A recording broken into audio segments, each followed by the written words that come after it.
تو میرے رب نے فرمایا کہ قل ان کنتم تحبون اللہ، کہ اے میرے حبیب آپ فرما دیں. سبحان اللہ.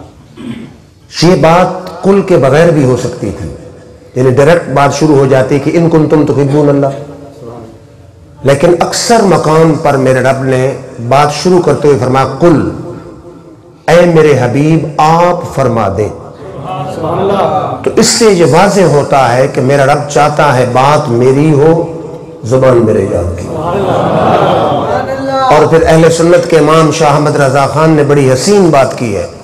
آپ فرماتے ہیں قل کہہ کے اپنی بات بھی منہ سے تیرے سنی، قل کہہ کے اپنی بات بھی منہ سے تیرے سنی، اللہ کو ہے کتنی تیری گفتگو پسند. یا رسول اللہ صلی اللہ علیہ وسلم، اللہ کو آپ کی گفتگو کتنی پسند ہے کہ اپنی بات بھی قل کہہ کے اے میرے حبیب آپ فرما دیں. پھر دیکھیں نا کہ باپ بیٹا ہوں، جتنے ایک دوسرے کو سمجھتے ہوں، یہ کبھی نہیں ہو سکتا کہ باپ کہے کہ میرا بیٹا جو بات کرے وہ میری بات ہے. دو دوست انتہائی قریبی ہوں، یہ کبھی بھی نہیں ہو سکتا کہ ایک دوست کہے جو اس کی بات ہے میری بات ہے، جو بات کرے گا میں ذمہ دار ہوں، اس کی ہر بات میری بات ہے، میری بات اس کی بات ہے. دنیا میں کوئی دو آدمی آپ ایسے نہیں دکھا سکتے. لیکن میرے رب نے فرمایا حضور مخلوق ہے، اللہ خالق ہے، حضور عابد ہے، رب معبود ہے. لیکن فرمایا وما ینطق عن الہوی ان هو الا وحی یوحی، فرمایا میرا محبوب جب بھی لب کھولتا ہے مرضی سے نہیں کھولتا، میں رب کی وحی ہوتی ہے. اور پھر جب میرے آقا بولے فرمایا وکیل ہی، اے میرے حبیب ہمیں تیرے بولنے کی قسم ہے. اور اس سے بھی بڑھ کے ایک حدیث ہے کہ ایک صحابی تھا، حضور کے منہ سے جو بات نکلتی وہ لکھ لیتا، حضور جو بات فرماتے لکھ لیتا. بعض صحابہ نے کہا کہ حضور کبھی ناراض ہوتے ہیں کبھی خوش ہوتے ہیں، ہر بات لکھنے کی کیا ضرورت ہے؟ اس نے لکھنا بند کر دیا. میرے آقا کو پتا چلا، آپ نے فرمایا اکتب، میرے صحابی میری ہر بات لکھ. فواللہ ما یخرج من فی الا الحق، فرمایا مجھے رب کی قسم ہے اس منہ سے سوائے حق کے کوئی بات نکلتی نہیں. جو بہت بڑی بات ہے کہ فرمایا کہ فواللہ مجھے رب کی قسم ہے کہ اس منہ سے حق کے سوا کوئی بات نکلتی نہیں ہے. میں غصے میں ہوں، خوش ہوں، حال کوئی ہو، زبان سے جو بات بھی نکلے گی حق کی نکلے گی. میری ہر بات لکھ. پھر پنجابی شاعر نے سارے مفہوم کو کیسے بیان کیا راشد صاحب، وہ کہتا ہے کہ نبی آکھیا میں نے ان بنا میری جان جہان دی جان ہوگی.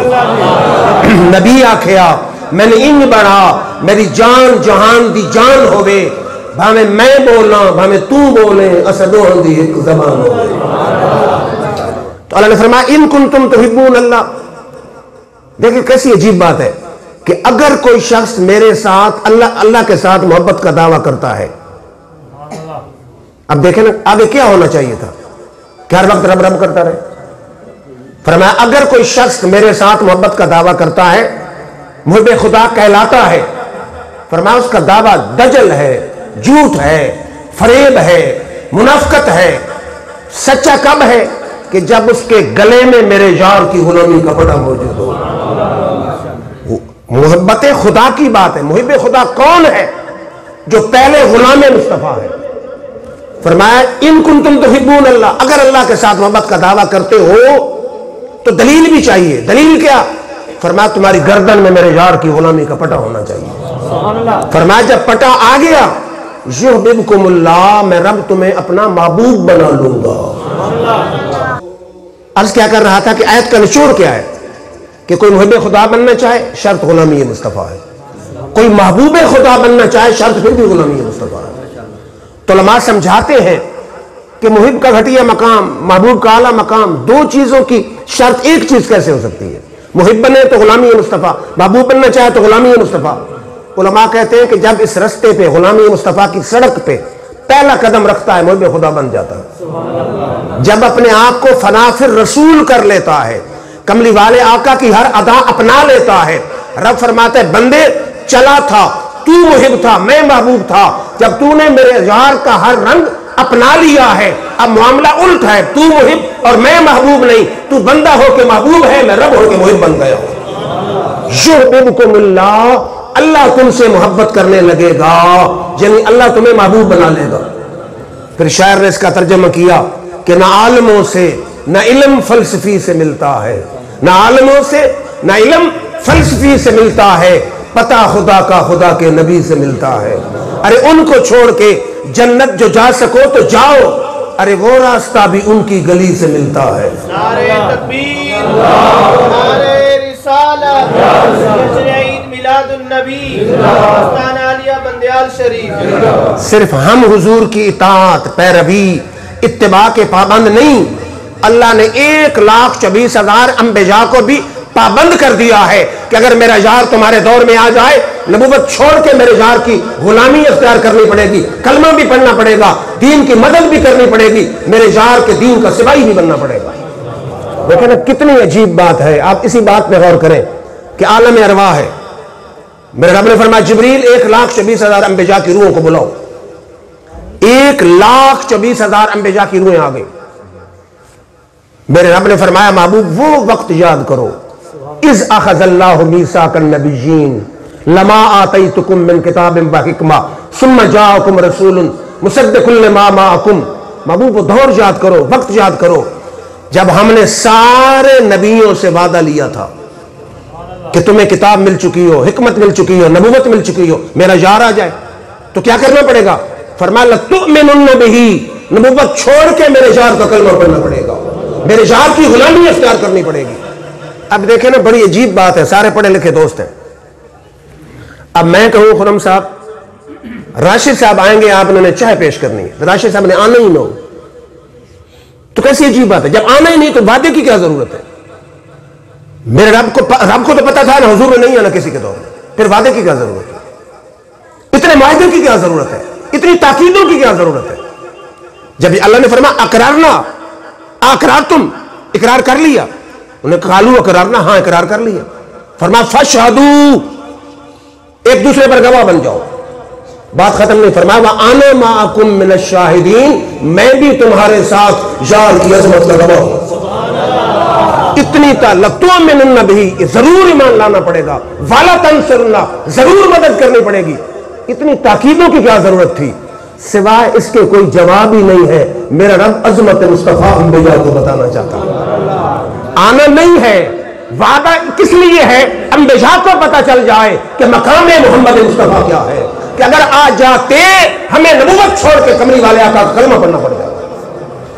اور پھر بڑی خوبصورت حدیث ہے، ایک دن میرے آقا آئے، عمر فاروق تورات کے اوراق کھول کے بیٹھے تھے،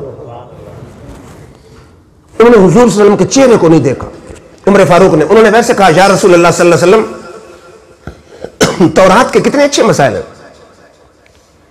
میرے آقا کا رنگ سرخ ہو گیا۔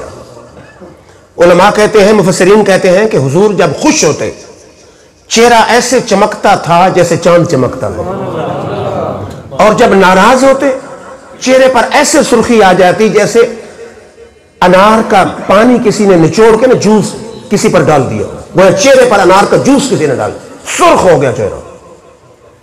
حضرت ابوبکر صدیق چہرے مصطفیٰ دیکھ رہے تھے، انہوں نے فرمایا ساکلت کا اموں کا، عمر تیری ماں تجھ پر روئے، اما ترا ماں وجہ رسول اللہ صلی اللہ علیہ وسلم، حضور کے چہرے کو نہیں دیکھ رہا کہ حضور تو ناراض ہو رہے ہیں۔